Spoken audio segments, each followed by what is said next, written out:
Family, ನಮಸ್ಕಾರ ಎಲ್ರಿಗೂ. ನಿಮ್ಮೆಲ್ಲರಿಗೂ ನನ್ನ ಚಾನೆಲ್ಗೆ ಆತ್ಮೀಯವಾದಂಥ ಸ್ವಾಗತ ಸುಸ್ವಾಗತ. ತುಂಬ ಖುಷಿಯಾಗಿ ಮಾತಾಡ್ತಾ ಇದ್ದೀನಿ.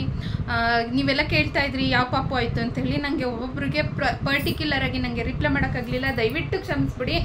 ಅದಕ್ಕೇ ವಿಡಿಯೋದಲ್ಲೇ ಹೇಳೋಣ ಅಂತೇಳಿ ಇವತ್ತು ನಾನು ವಿಡಿಯೋನ ಮಾಡ್ತಾ ಇದ್ದೀನಿ. ತುಂಬ ಖುಷಿಯಿಂದ ಈ ವಿಷಯನ ನಾನು ನಿಮ್ಮ ಹತ್ರ ಶೇರ್ ಮಾಡ್ಕೋಬೇಕು ಅಂತ ಹೇಳಿ ಬಂದೆ. ಬಟ್ ನಂಗೆ ತುಂಬಾ ಒಂದು ಕಡೆ ಯಾವ ಅಕ್ಕ ತಂಗಿರಿಗೂ ಈ ಥರ ಆಗೋದು ಬೇಡ ಹೇಳ್ತೀನಿ.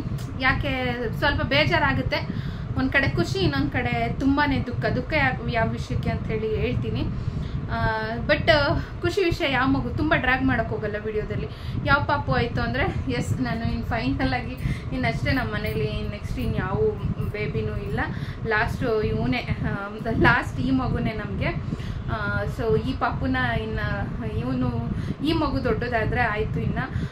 ಇನ್ನು ನೆಕ್ಸ್ಟ್ ಏನಿದ್ರು ನಮ್ಮ ಮನೆಗೆ ಬೇಬಿ ಅಂತ ಬಂದರೆ ಇನ್ನು ನೆಕ್ಸ್ಟ್ ಜನ್ರೇಷನಿಂದ ಬರಬೇಕು. ಬಟ್ ಇದು ಲಾಸ್ಟ್ ಬೇಬಿ ಅಲ್ವಾ. 3 ಜನ ಗಂಡ್ಮಕ್ಳು ಇದ್ದಿದ್ದರಿಂದ ತುಂಬಾ ಆಸೆ ಇತ್ತು, ತುಂಬಾ ಎಕ್ಸ್ಪೆಕ್ಟೇಷನ್ ಇತ್ತು ಒಂದು ಹೆಣ್ಮಗು ಆಗಲೇಬೇಕು ಅಂತ.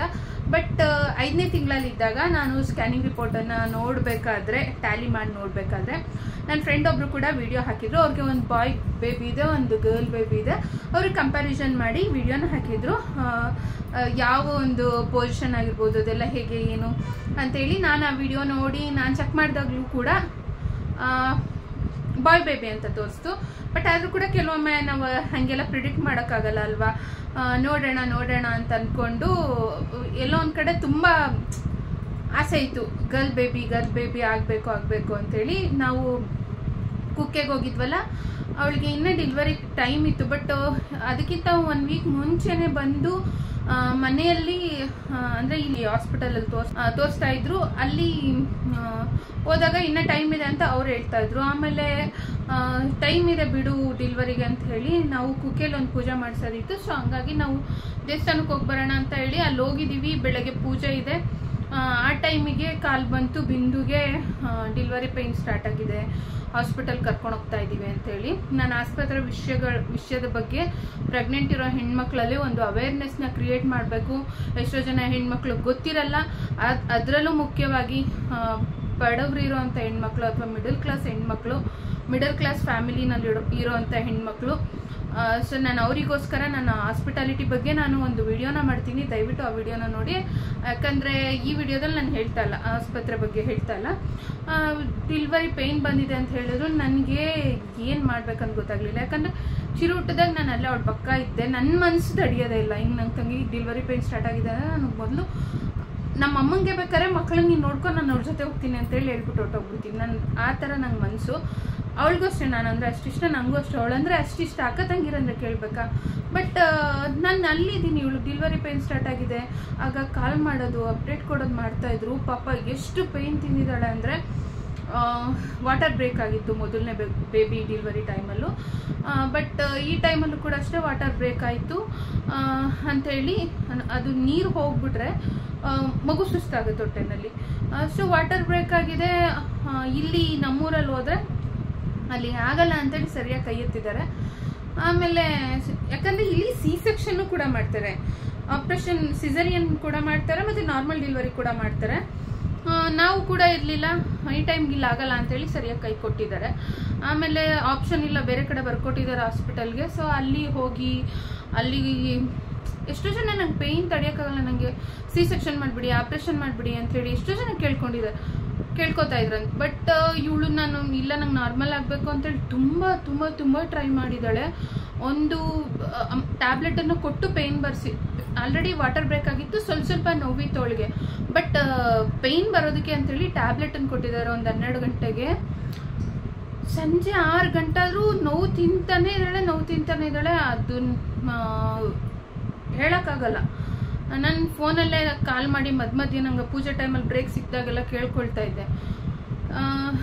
ಇನ್ನೊಂದು ಕಡೆ ದೇವ್ರ ಹತ್ರ ಇದ್ದೀನಿ, ಅದೇ ಪ್ರಾರ್ಥನೆ ನಂದು. ಆಮೇಲೆ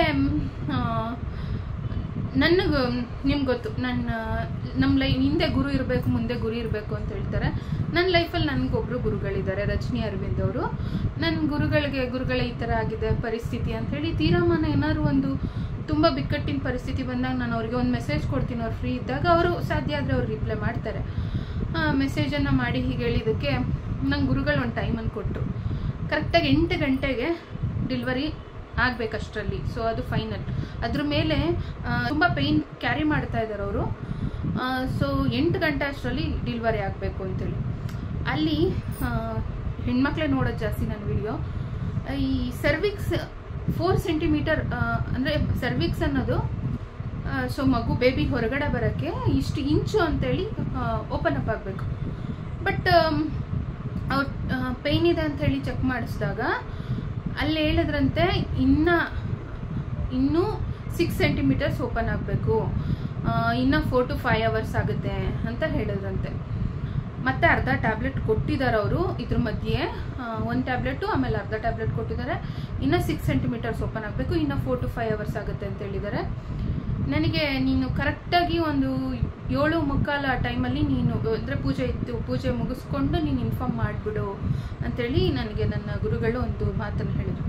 ನಮ್ಮ ಅಮ್ಮಂಗೆ ಕಾಲ್ ಮಾಡ್ತಾಯಿದ್ದೀನಿ, ಅಮ್ಮ ಬೆಳಗ್ಗೆ ತುಂಬ ಪೇಯ್ನ್ ತಿಂತಾ ಇದ್ದಾಳೆ ಅವಳು.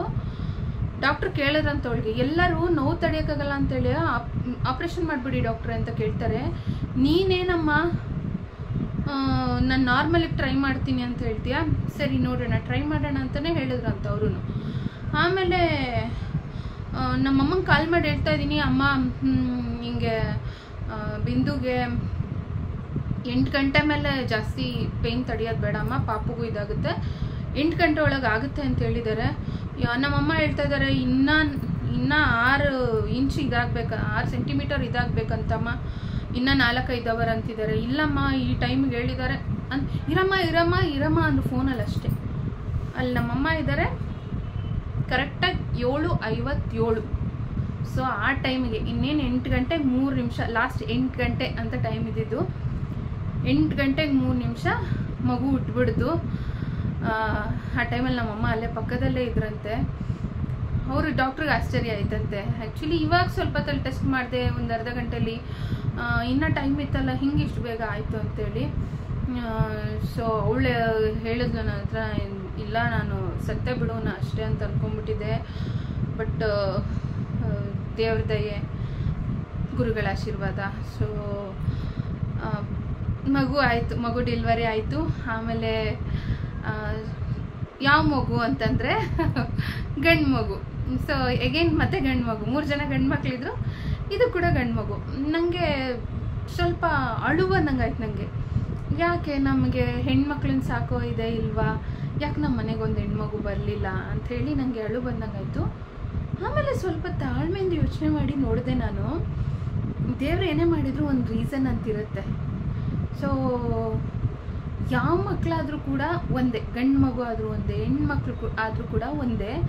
ಇವಾಗಿನ ಕಾಲದಲ್ಲಿ ಡಿಫ್ರೆನ್ಸ್ ಇಲ್ಲ. ಬಟ್ ಹೆಣ್ಮಗು ಆಯಿತು ಅಂತೇಳಿ ಕೆಲವರು ತುಂಬ ಬೇಜಾರು ಮಾಡ್ಕೋತಾರೆ. ಬಟ್ ನಮಗೆ ಗಂಡು ಮಕ್ಕಳು ಆದರೂ ಹೆಣ್ಮಗು ಬೇಕು ಅಂಥೇಳಿ ಅದು ಎಲ್ಲ ಒಂದು ಕಡೆ ಆಸೆ ಇತ್ತಲ್ಲ. ಸೊ ಆ ಭಗವಂತನ ಇಚ್ಛೆ, ಯಾವ ಮನೆಗೆ ಯಾವ ಮಗುನ ಕೊಡಬೇಕು ಅವ್ನು ಕೊಡ್ತಾನೆ. ನಾನು ಬೇಜಾರು ಮಾಡ್ಕೊಳ್ಳೋದ್ರಲ್ಲಿ ಅರ್ಥನೇ ಇಲ್ಲ. ಮುಂದೆ ಜೀವನ ತುಂಬ ಇದೆ, ತುಂಬ ದೊಡ್ಡದು. ನಾವು ಆ ಥರ ಎಲ್ಲ ತುಂಬ ಸಂಕುಚಿತವಾಗಿ ಯೋಚನೆ ಮಾಡಬಾರ್ದು. ನೋಡೋಣ ಅಂಥೇಳಿ ನಾನು, ಇಲ್ಲ ಭಗವಂತ ಏನೇ ಮಾಡಿದ್ರು ಒಳ್ಳೆಯದನ್ನೇ ಮಾಡಿರ್ತಾನೆ ಬಿಡು, ಯಾವ ಮಗು ಆದ್ರೇನು. ಸೊ ಮನೇಲಿ 4 ಜನ ಗಂಡು ಮಕ್ಳು ಇವಾಗ ಅಂತೇಳಿ ನಾನು ಸುಮ್ಮನಾದೆ.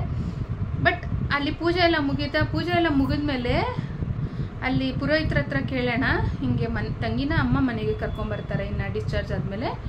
ಸೊ ನಾನು ಅಮ್ಮ ಮನೆಗೆ ಹೋಗ್ಬೋದಾ ಅಂಥೇಳಿ, ಸೂತ್ಕ ಇರುತ್ತಲ್ವಾ. ಯಾರು ಅಂದರು, ಅದಕ್ಕಿಂತ ಮೊದಲು ಹೇಳಿದ್ರು ಕೆಲವರು, ಇಲ್ಲ ಸೂತ್ಕ ಬರುತ್ತೆ, ನೀವು ಕುಕ್ಕೆಲಿದ್ದೀರಾ, ಪೂಜೆ ಮಾಡಿಸ್ತಾ ಇದ್ದೀರಾ, ಹೋಗೋಂಗಿಲ್ಲ ಅಂದರು. ನಾನು ಇಲ್ಲ, ಯಾಕೆ ಸುಮ್ಮನೆ ಡೌಟ್ ಇಟ್ಕೊಳ್ಳೋದು, ಈ ಪೂಜೆ ಮಾಡಿಸಿದ್ರಲ್ಲ ಪುರೋಹಿತರು, ಅವರನ್ನೇ ಕೇಳೋಣ ಅಂಥೇಳಿ ಅವ್ರನ್ನ ಕೇಳಿದ್ದಕ್ಕೆ ಅವರಂದರು 12 ದಿನ ಆಗೋವರೆಗೂ ಯಾವುದೇ ರೀತಿಯ ಅಂಟು ಮುಂಟೇನೂ ಆಗಬಾರ್ದು.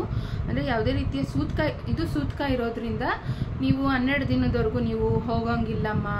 ಆಸ್ಪತ್ರೆಗಾದರೂ ಹೋಗ್ಬೋದಾ ಅಂತ ಕೇಳಿದೆ. ಇಲ್ಲಮ್ಮ ಹೋಗೋಂಗಿಲ್ಲ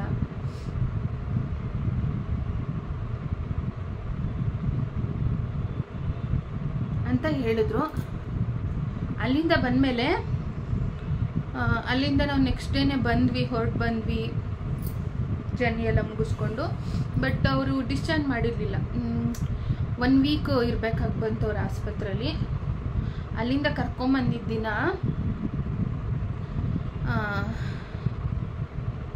ಹಿಂಗೆ ಬೇಬಿನ ಹಿಂಗೆ ಎತ್ಕೊಂಡ್ಬರ್ತಾ ಇದ್ದೀವಿ ಅಂತೇಳಿ ಕಾಲ್ ಬಂತು. ಅಲ್ಲೋದೆ ನನ್ನ ತಂಗಿ ಹಿಂಗೆ ಗೇಟ್ ಹತ್ರ ಬಂದ್ಲು ಪಾಪುನ ಎತ್ಕೊಂಡು. ನಾನು ಹಿಂಗೆ ಮನೆ ಪಕ್ಕ ಹಿಂಗೆ ಬಂದೆ. ಅವಳ ಮುಖ ನೋಡಿದ ತಕ್ಷಣ ನನ್ನ ಕಣ್ಣಲ್ಲಿ ನೀರು ತುಂಬ್ಕೊಂಡ್ಬಿಡ್ತು, ಅಳು ಬಂತು. ಯಾಕಂದರೆ ಯಾರೋ ಬೇರೆಯವ್ರು ಇದ್ದಂಗೆ ಇರೋಂಗೆ ಆಗೋಯ್ತಲ್ಲ. ನಾನು ನನ್ನ ತಂಗಿ ಇಂಥ ಟೈಮಲ್ಲಿ ನಾನು ಅಕ್ಕಗಳ ಜೊತೆ ಇರಬೇಕಾಗಿತ್ತು ಅಂತೇಳಿ ನಂಗೆ ಫೀಲ್ ಆಯ್ತದು.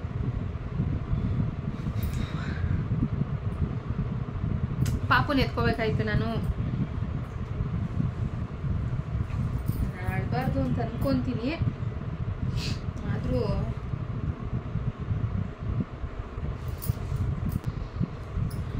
ಪಾಪುನ ಎತ್ಕೋಬೇಕಾಯ್ತು. ನಾನು ಆ ಟೈಮಲ್ಲಿ ಇರಬೇಕಾಯ್ತು. ಇದೇನಿದು 12 ದಿನದವರೆಗೂ ಇದೇನಿದು, ಯಾವುದಿದು ಹೀಗೆ ಅಂತೇಳಿ ನನಗೆ ಅಲ್ಲಿ ದೇವಸ್ಥಾನ ಹತ್ರ ಹೇಳಿದ್ಮೇಲೂ ನನಗೆ ಎಷ್ಟು ಬೇಜಾರು ಮಾಡ್ಕೊಂಡೆ. ನಮ್ಮ ಮಕ್ಕಳ ಮೇಲೆಲ್ಲ ನನಗೆ ಅವ್ರು ಏನೋ ಮಾತಾಡ್ತಾರೆ, ಮಕ್ಕಳದ್ದು ಆಟದ ಬುದ್ಧಿ. ನನಗೆ ಇಲ್ಲೇ ಜ್ಞಾನ, ನನ್ನ ಮನಸ್ಸೆಲ್ಲ ಸಿಡಿಮಿಡಿ ಅನ್ನೋಂಗಾಯ್ತು. ಕೊನೆಗೆ ನಾನು ಅಲ್ಲಿಂದ ಬರಬೇಕಾದ್ರೂ ನಾನು ಯೋಚನೆ ಮಾಡ್ಕೊಂಬಂದೆ, ಏನೋ ಕಷ್ಟಪಟ್ಟು ನಮ್ಮ ಯಜಮಾನ್ರು ಏನೋ ಒಂದು ಪೂಜೆ ಮಾಡಿಸಿದ್ದಾರೆ, ಇರಲಿ, ಯಾಕೆ ಇಲ್ಲೇ ದೇವಸ್ಥಾನದಲ್ಲಿ ಹಿಂಗೆ ಹೇಳಿದ್ಮೇಲೆ ಯಾಕೆ 12 ದಿನ ಎಲ್ಲೋಗುತ್ತೋ ಎಲ್ಲಿ ಬರುತ್ತೋ, ಭಗವಂತ ಏನೇನು ಪರೀಕ್ಷೆ ಕೊಡ್ತಾನೋ ಕೊಡಲಿ ಅಂಥೇಳಿ ಎಲ್ಲ ದೇವ್ರ ಮೇಲೆ ಭಾರ ಹಾಕಿ ನಾನು ಇವತ್ತಿಗೂ ಈ ವಿಡಿಯೋ ಮಾಡ್ತಿರೋ ದಿನಾನೂ ನಾನು ಇನ್ನೂ ನಮ್ಮ ಅಮ್ಮ ಮನೆ ಒಳಗಡೆ ಹೋಗಿಲ್ಲ. ಬಟ್ ಮಗುನ ಕರ್ಕೊಂಬಂದಾಗ ನಾನು ಅಲ್ಲೋಗಿ ಅವಳು ನೋಡಿದ್ರೆ ಅವಳಿಗೂ ಕಣ್ಣಲ್ಲಿ ನೀರು ತುಂಬ್ಕೊಂಡಂಗೆ ಆಗೋಯ್ತು, ನನಗೂ ಕಣ್ಣಲ್ಲಿ ನೀರು ತುಂಬ್ಕೊಂಡಂಗೆ ಆಗೋಯ್ತು. ಯಾಕಂದರೆ ಅವಳು ಮದುವೆಲೂ ಅಷ್ಟೇ, ನಾನು ಯಾರೋ 3ನೇವಳು ಇದ್ದಂಗೆ ಇದ್ದೆ. ನನ್ನ ಹಣೆ ಬರ ಬಿಡಿ ಅದು. ನಾನು ಇಲ್ಲಿಂದೆಲ್ಲ ನಾನೇ ರೆಡಿ ಮಾಡಿದೆ ಅವಳಿಗೆ. ಬಟ್ ಆ ಟೈಮಲ್ಲಿ ನಂಗೆ ಹುಷಾರಿರ್ಲಿಲ್ವಲ್ಲ, ಆ ಟೈಮ್ ಅದು ರಾತ್ರಿ ಶಾಸ್ತ್ರದ ಟೈಮಲ್ಲೆಲ್ಲ ನಮ್ಮಮ್ಮ ಮಾತ್ರ ಕೊಟ್ಬಿಟ್ಟು ಯಾರ ಮನೇಲೋ ಅಲ್ಲಿ ಹಳ್ಳಿಗಳ ಕಡೆ ಒಬ್ರಿಗೊಬ್ರು ಚೆನ್ನಾಗಿರ್ತಾರಲ್ವ, ಅಲ್ಲಿ ಮದುವೆ ಮನೇಲಿ ಸ್ವಲ್ಪ ಕ್ರೌಡು ಜಾಸ್ತಿ, ಡಿಸ್ಟರ್ಬೆನ್ಸ್, ನಿದ್ದೆ ಮಾಡೋಕ್ಕಾಗಲ್ಲ ಅಂದ್ಬಿಟ್ಟು ಮಾತ್ರ ಕೊಟ್ಬಿಟ್ಟು ನನಗೆ ಅಲ್ಲೇ ಪಕ್ಕದಲ್ಲಿ ಒಬ್ಬರು ಮನೇಲಿ ಮಲ್ಕೋ ಅಂತ ಹೇಳಿ ಮಲಗಿಸ್ಬಿಟ್ಟು ಹೋಗಿದ್ರು. ಅವಳ ಮದುವೆಲಿ ಎಷ್ಟೋ ಫೋಟೋಗಳಲ್ಲೂ ಇಲ್ಲ ನಾನು. ಹಿಂಗೆ 3ನೇವಳು ಇರೋಂಗೆ ಆಗೋಯ್ತು. ಚಿರು ಹುಟ್ಟಿದಾಗಿದ್ದೆ ನಾನು ಅಲ್ಲೇ. ಬಟ್ ಈ ಪಾಪು ಹುಟ್ಟಿದಾಗ ಇರಲಿಲ್ಲ ನಾನು. ಬಿಡಿ, ಇದೊಂದು 12 ದಿನ ಕಳೀಲಿ. ಆದರೂ ನಮ್ಮ ತುಂಬ ಪರೀಕ್ಷೆಗಳು ಬರುತ್ತೆ ಲೈಫಲ್ಲಿ. ಅದನ್ನೆಲ್ಲ ನಾವು ನೆನ್ಸ್ಕೊಂಡು ನಂಗೆ ಸ್ವಲ್ಪ ಬೇಜಾರಾಯ್ತು ಅಷ್ಟೇ. ಅಕ್ಕ ತಂಗಿರೋ ಅಂತಂದರೆ ಅದೊಂದು ಫೀಲ್ ಇರುತ್ತಲ್ವ, ಹಂಗಾಗಿ ನಾನು ಅವಳು ಫೋನ್ ಮಾಡಿಬಿಟ್ರೆ ಗಂಟೆಗಟ್ಟಲೆ ಮಾತಾಡ್ತೀವಿ. ಎಷ್ಟೋ ಬಾರಿ ಫ್ರೀ ಇದ್ದಾಗ, ನಮ್ಮ ಫ್ರೀ ಟೈಮ್ ಸಿಕ್ಕೋದು ಅಂತಲೇ ಕಡಿಮೆ, ಅದರಲ್ಲಿ ಫ್ರೀ ಇದ್ದಾಗ ಮಾತಾಡ್ತೀವಿ. ಅಷ್ಟು ಆಸೆ ಎಲ್ಲ ಇರಬೇಕಾದ್ರೆ ಕೆಲವೊಂದು ಸಲ ನಮಗೂ ನೋವಾಗುತ್ತೆ ಮನಸ್ಸಿಗೆ. ಅಲ್ಲಿ ನೋಡಿದಾಗ ನಂಗೆ ಹೆಂಗೆ ಆಗೋಗ್ಬಿಡ್ತು ಅಂತೀರ. ಇವಾಗಲೂ ನೆನೆಸ್ಕೊಂಡ್ರೆ ನನಗೆ ಚೆನ್ನಾಗಿದ್ದಾನೆ ಫ್ರೆಂಡ್ಸ್, ಪಾಪು ಚೆನ್ನಾಗಿದ್ದಾನೆ, ಪುಟ್ಟ ಆಣಿ ಇದ್ದಾನೆ, ಗೊಂಬೆ ಥರ. ಚಿಕ್ಕ ಮಕ್ಳನ್ನ ನೋಡೋದೇ ಚೆಂದ ಅಲ್ವಾ, ಇಷ್ಟಿದ್ದಾನೆ. ಸೊ ತುಂಬ ಖುಷಿಯಾಗಿದ್ದೀನಿ, ತುಂಬಾ ಖುಷಿ, ಹೇಳೋಕ್ಕಾಗಲ್ಲ ಅಷ್ಟು ಖುಷಿ.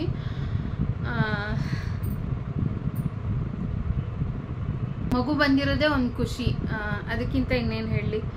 2ನೇ ಸಲ ದೊಡ್ಡಮ್ಮ ಆಗ್ಬಿಟ್ಟೆ ನಾನು. ಒಂಥರ ಮನಸ್ಸೆಲ್ಲ ತುಂಬಿದೆ. ಮನೇಲಿ ಮಗು ಇದೆ ಅಲ್ವಾ, ಖುಷಿ. ಅವಳು ಪಾಪ ಜಾಸ್ತಿ ದಿನ ಇರಲ್ಲ ಅಂತ ಹೇಳ್ತಾ ಇದ್ದಾಳೆ. ಬಾಣಂತನಕ್ಕೆ ಬಂದಿದ್ದಾಳೆ, ಬಟ್ ಜಾಸ್ತಿ ದಿನ ಇರಲ್ಲ ಅಂತ ಹೇಳ್ತಿದ್ದಾಳೆ. ಯಾಕೆಂದರೆ ಚಿರಾಯು ಸ್ಕೂಲ್ಗೆ ಹೋಗ್ತಾನಲ್ವ, ಅವಳು ಇಲ್ಲಿ ಇದ್ಬಿಟ್ರೆ ಅವ್ನು ಸ್ಕೂಲ್ಗೆ ಹೋಗಿ ಬರ್ತಾನೆ. ಸೊ ಹಾಗಾಗಿ ಜಾಸ್ತಿ ದಿನ ಇರೋಕ್ಕಾಗಲ್ಲ, ಅಲ್ಲೇ ರೆಸ್ಟ್ ಮಾಡ್ತೀನಿ. ಅದಕ್ಕೆ ಹೇಳೋದು, ಮೊದಲನೇ ಬಾಣಂತನ ಎಷ್ಟು ಮಾಡಿಸ್ಕೊತೀವೋ ಅಷ್ಟೇ. 2ನೇ ಬಾಣಂತನ ಟೈಮಲ್ಲಿ ಮಕ್ಕಳಾಗಿ ಸ್ಕೂಲ್ಗೆ ಹೋಗ್ತಾ ಇದ್ರೆ ಜಾಸ್ತಿ ದಿನ ಇರೋಕ್ಕಾಗಲ್ಲ. ಸೊ ಜಾಸ್ತಿ ದಿನ ಇರಲ್ಲ ಅಂತ ಅಂತಿದ್ದಾಳೆ. ನೋಡಬೇಕು. ಒಟ್ಟಿನಲ್ಲಿ ತಾಯಿ ಮಗು ಆರೋಗ್ಯವಾಗಿ ಚೆನ್ನಾಗಿರಲಿ ಅಷ್ಟೇ ನಮಗೆ ಆಸೆ ಇದ್ದಿದ್ದು. ಚೆನ್ನಾಗಿದ್ದಾರೆ, ಇನ್ನು ಮುಂದೆ ಕೂಡ ಚೆನ್ನಾಗಿರಲಿ. ಸೊ ಬಾಯ್ ಬೇಬಿ ಆಯಿತು, ಖುಷಿ, ಸಂತೋಷನೇ, ಬೇಜಾರೇನಿಲ್ಲ. ಹೆಣ್ಮಗು ಅಂದರೆ ತುಂಬ ಆಸೆ ಇತ್ತು, ಮುಂದೆ ಕೂಡ ಅದು ಆಸೆ ಇಲ್ಲ ಅಂತಲ್ಲ. ಇದೇ ಹೆಣ್ಮಕ್ಳಂದರೆ ಇಷ್ಟನೇ, ಇಷ್ಟ ಇಲ್ಲ ಅಂತಲ್ಲ. ನಮ್ಮ ಯಜಮಾನ್ರಿಗೂ ಕೂಡ ಅಷ್ಟೇ, ತುಂಬ ಇಷ್ಟ. ನಾವು ಕುಕ್ಕೆಗೆ ಹೋಗಿದ್ವಲ್ಲ, ಅಲ್ಲೊಂದು ಮಗು ಜಗ್ ತೊಗೊಂಡು ಆ ನೀರನ್ನೆಲ್ಲ ಬಟ್ಟೆ ಮೇಲೆಲ್ಲ ಉಯ್ಕೊಂಡು ಆಟ ಆಡ್ತಾಯಿದ್ರೆ ಆ ನೀರು ಸ್ವಲ್ಪ ಕೊರಿತಾ ಇತ್ತು. ಕುಮಾರಧಾರದಲ್ಲಿ ಸ್ನಾನ ಮಾಡ್ಬೇಕಾದ್ರೆ ಆ ನೀರನ್ನು ತೊಗೊಂಡು ಹಾಕೊತಾ ಇತ್ತು ಗರ್ಲ್ ಬೇಬಿ. ನಮ್ಮ ಹಸ್ಬೆಂಡ್ ಕರೆದ್ಬಿಟ್ಟು ನಂಗೆ, ಅವ್ರು ಯೂಶ್ವಲಿ ಮಕ್ಕಳು ನೋಡೋದು ಮಾತಾಡ್ಸೋದೇ ಸ್ವಲ್ಪ ಕಡಿಮೆನೇ ಅವರು. ಬಟ್ ಅದು ನೋಡ್ಬಿಟ್ಟು ಹೆಣ್ಮಗು ಅಲ್ವಾ, ಮುದ್ದಾಗಿತ್ತು, ಕರೆದ್ಬಿಟ್ಟು ಹೇಳಿದ್ರೆ ಅಲ್ಲೋಡು ಅಂತ ತೋರಿಸಿದ್ರು ಅವರು. ಅವ್ರಿಗಿಷ್ಟ, ಹೆಣ್ಮಕ್ಳು ಅಂದರೆ ಇಷ್ಟ.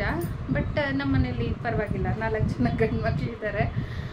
ನೋಡೋಣ. ನಮ್ಗೆ ಇವಾಗ ಗಂಡು ಮಕ್ಳಿದ್ರು ನಾಳೆ ಮುಂದೆ ಬರೋ ನನ್ನ ಫ್ರೆಂಡ್ ಒಬ್ಬರು ಜ್ಯೋತಿ ಅಂತೇಳಿ ವಿಡಿಯೋ ಹಾಕಿದ್ದಾರೆ. ಅವರು ಬರೀ ಈ ಅಂದರೆ ಗಂಡು ಮಕ್ಕಳನ್ನೇ ಯಾರು ಕೊಡ್ತಾನೆ ದೇವರು ಅಂತಂದರೆ ಬರೋವಂಥ ಹೆಣ್ಮಕ್ಳನ್ನ ಬರೋವಂಥ ಹೆಣ್ಮಕ್ಳನ್ನ ಮಗಳ ರೀತಿ ನೋಡ್ಕೊಳ್ಳೋಂಥ ಮನ್ಸಿರೋರ್ಗೆ ಮಾತ್ರ ಗಂಡು ಮಕ್ಳನ್ನ ಕೊಡ್ತಾನೆ, ಬರೀ ಗಂಡು ಮಕ್ಳನ್ನ ಅಂತ ಹೇಳಿದ್ದಾರೆ. ನಾನು ಅಷ್ಟೇ ಅಂದ್ಕೊಂಡಿದ್ದೆ. ಅದು ಮೀನಿಂಗ್ ಚೆನ್ನಾಗಿದೆ. ಅವರು ರೀಲ್ ತುಂಬ ವೈರಲ್ ಆಗಿತ್ತು ಅದು. ಇಷ್ಟೇ ಫ್ರೆಂಡ್ಸ್ ಇವತ್ತಿನ ಒಂದು ವಿಡಿಯೋ. ನೆಕ್ಸ್ಟ್ ನಾನು ಹಾಸ್ಪಿಟಾಲಿಟಿ ಬಗ್ಗೆ ನಿಮಗೆ ಗೊತ್ತಿಲ್ಲ ಅನ್ನೋರಿಗೆ ಸ್ವಲ್ಪ ತಿಳಿಸ್ಕೊಡ್ತೀನಿ. ನೋಡಿ, ಪ್ರೆಗ್ನೆಂಟ್ ಇರೋ ಹೆಣ್ಮಕ್ಳು ತಿಳ್ಕೊಬೇಕು. ಯಾಕೆಂದರೆ ಆಮೇಲೆ ಹೋಗಿ ಸಫರ್ ಮಾಡೋದಲ್ಲ. ಯಾರಾದರೂ ಗೊತ್ತಿಲ್ಲ ಅಂತಂದರೆ ಹೇಳಿದ್ರೆ ಕೇಳಬೇಕು. ಸೊ ನಾವು ಕೇಳಲ್ಲ, ನಮ್ಮ ಇಷ್ಟ ಬಂದಂಗೆ ಮಾಡ್ತೀವಿ ಅಂತಂದ್ರೆ ನೀವೇ ಸಫರ್ ಮಾಡ್ತೀರಾ. ಸೊ ಅದ್ರ ಬಗ್ಗೆ ನಂಗೆ ಒಂದಷ್ಟು ವಿಷಯಗಳು ಗೊತ್ತು.